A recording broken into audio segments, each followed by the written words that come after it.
for young minds to understand their rights, duties, and responsible citizens. I extend my warm welcome to the respected officials from the Crime Department and that have kindly accepted our invitation and taken time from their busy schedule. Also welcome our respected principal, faculty members, and my dear students who have gathered here to make this program.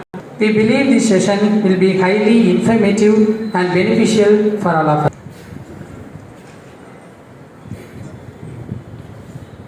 Sami will honor the chief guest, the Deputy Commissioner of Police. Mr. Muniyasamy will honor the Additional Superintendent of Police, Cyber Crime, Tirunelveli.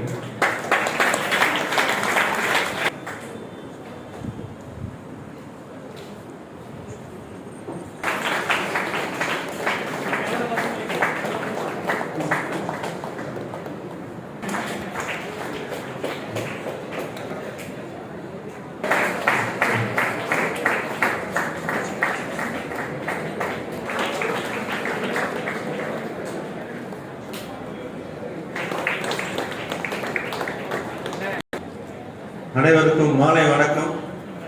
நல்லா இருக்கிறீங்களா? மகிழ்ச்சியா இருக்கிறீங்களா? என்னன்னு தெரியுமா? யாராவது ஒருத்தர் எந்திரிச்சு சொல்ல முடியுமா? மற்ற கிரைமுக்கு சைபர் கிரைமுக்கு என்ன வித்தியாசம்? யாராவது எடிபடி ஒன்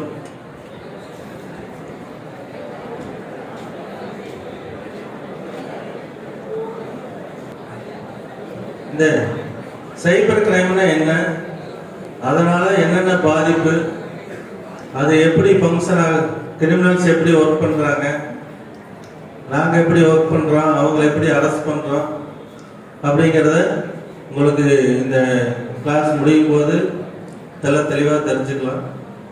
சைபர் கிரைம்னா சைபர் ஸ்பேஸ்ங்கிறது எங்க?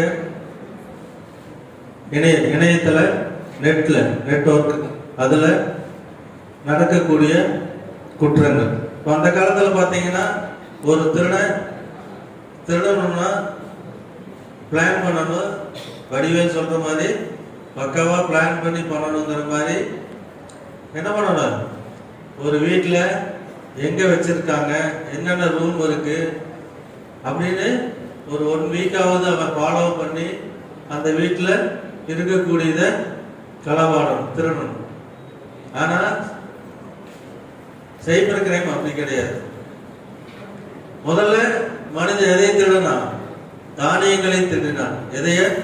நெல், அரிசி, கம்பு, ராகி, இதை திருடினான். அதுக்கப்புறம் பொருட்களை திருடினான். அதுக்கப்புறம் அப்படியே அவனுடைய திருட்டு அதிகமாகி கடைசியில் காசு, பணம். இப்போ என்னது? காசு பணம் வீட்டில் வச்சுக்கிறோமா? யார் வீட்லயாவது அமௌண்ட் நிறைய வச்சுக்கிறோமா? இருக்கா? இருக்காது. ஏன்? இப்போ எல்லாமே பேங்க்ல அக்கௌண்ட்ல வச்சிருக்கிறோம். அப்போ அக்கௌண்ட் நம்பர் தெரிஞ்சா எடுத்துடலாம், இல்லைன்னா வேற என்ன தெரிஞ்சா எடுக்கலாம். செல்போன் நம்பர் இருந்தா எடுக்கலாம், அப்புறம் பின் நம்பர் இருந்தா எடுத்துடலாம். அப்படித்தானே? அப்ப வீட்டுக்கு திருட வர தேவையில்லை. அப்படிதான் இப்போ நடந்துட்டு இருக்கு.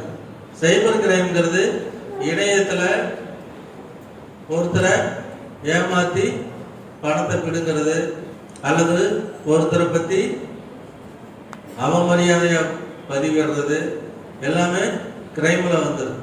சைபர் கிரைம்ங்கிறது என்னன்னா ஒருத்தனுடைய பொருளையோ பணத்தையோ லாஸ் பண்றது தான் சைபர் கிரைமுக்கு கேஸா வரும். இதுல பாத்தீங்கன்னா சைபர் கிரிமினல்ஸ் பார்த்துருக்கீங்களா? சைபர் கிரைம் கிரிமினல்ஸ் எங்க இருக்காங்க, எங்க இருக்கிறாங்கன்னே தெரியாது. எஸ்ஓசி ஒரு குற்றம் நடந்ததுன்னா அது எந்த இடம்னு சொல்லுவாங்க. சைபர் கிரைம்ல சைபர் ஸ்பேஸ் அப்படிம்பாங்க. அது எங்க இருக்கு? சைபர் ஸ்பேஸ்னா அந்த இணையத்துல எங்கிருந்தோ ஆபரேட் பண்றாங்க.